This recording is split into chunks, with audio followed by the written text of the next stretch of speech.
मैं हूं साहिल कुमार और अभी आप देख रहे हैं खबरिया बिहार झारखंड। आज हमारे साथ विशेष विषय पर जो है चर्चा करने के लिए इजाज अहमद जी मौजूद हैं। कल इजाज जी जो है मतलब कि कांग्रेस के द्वारा विरोध में किया जा रहा था, मतलब कि बिहार को विशेष राज्य का दर्जा न मिलने पर और आपराधिक कांडों पर जो है मतलब कि इन सब चीजों को शायद विधानसभा को घेराव करने की जो है मंशा से वो लोग आगे बढ़ रहे थे। परंतु उनमें छात्रों के बीच और पुलिस के बीच झड़प हुई, लगातार लाठी डंडे जो है चले और छात्रों को दौड़ा दौड़ा कर पीटा गया। क्या कहेंगे इस विषय पर आप? देखिए, सबसे बड़ी विडंबना ये है कि जब विपक्ष के द्वारा आंदोलन किया जाता है, आपने देखा होगा 22 जुलाई को जो इंडिया गठबंधन के सभी नेताओं के द्वारा, सभी कार्यकर्ताओं के द्वारा पूरे राज्य भर में जो बढ़ते अपराध है, उस मामले को लेकर के जन प्रतिरोध मार्च निकाला गया था और उसका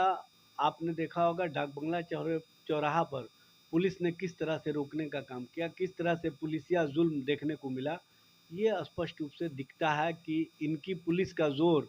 विपक्षी दलों की आवाज़ को दबाने में, विपक्षी दलों के आंदोलन को दबाने में, विपक्षी दलों के नेता कार्यकर्ताओं को पीटने में ज़्यादा ज़ोर लगाती है, जबकि अपराधी अपराध करके निकल जाते हैं, लेकिन इनकी पुलिस कहीं नज़र नहीं आती है। ये है बिहार में पुलिसिंग सिस्टम और ये है बिहार में शासन और प्रशासन करने का तरीका।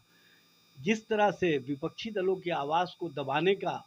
प्रयास चल रहा है, जिस तरह से विपक्षी दलों के द्वारा जब जनता और जनता के हितों के लिए बिहार में बढ़ते अपराध के खिलाफ, बिहार में हो रहे हत्याओं के खिलाफ, बिहार में बिहार के साथ हो रहे हकमारी के खिलाफ जब जन आंदोलन खड़ा किया जाता है, तो इनकी पुलिस सक्रियता दिखा करके कहीं न कहीं आंदोलन को दबाने का काम करती है और लोकतंत्र, लोकतांत्रिक प्रक्रिया में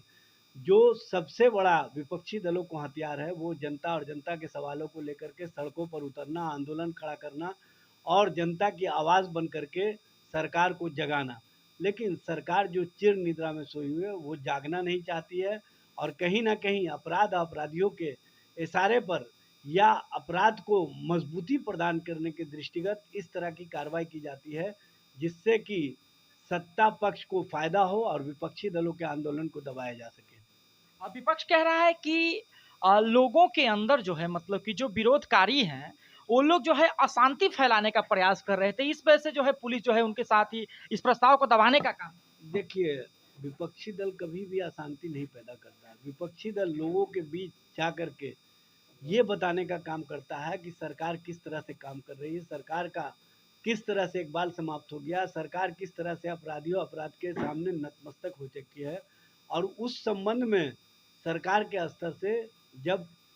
कोई कार्रवाई नहीं होती है, तो अंततः मजबूरन विपक्ष को सड़कों पर उतर करके जनता की आवाज़ बनना पड़ता है और जनता की बातों को पहुँचाने के लिए इस तरह का मामला को आगे बढ़ाना पड़ता है। लगातार छात्र सड़क पर पड़े हुए थे, गिरे हुए थे, उन पर लाठी डंडे बरसाए जा रहे थे, कितना तक सही है? देखिए, इस तरह के जो कार्य हुए हैं, ये किसी भी दृष्टिकोण से उचित नहीं है और ऐसे कार्यों की सभी को निंदा करनी चाहिए। ये लोकतंत्र, लोकतांत्रिक प्रक्रिया के लिए ठीक नहीं है और इस तरह के कार्य करके कहीं न कहीं पुलिस ने अपने ही जो कारनामे हैं, उसको उजागर करने का काम किया और बताने का काम किया है कि जिस पर संवेदनशीलता दिखानी चाहिए, उस पर पुलिस की कोई कार्रवाई नहीं होती है और जिस मामले पर पुलिस को सक्रियता कम से कम दिखानी चाहिए, उस पर पुलिस ज़्यादा सक्रियता दिखाती है। ये स्पष्ट रूप से जो सरकार के इशारे पर पुलिसिंग सिस्टम चल रहा है, ये उसी का नतीजा है।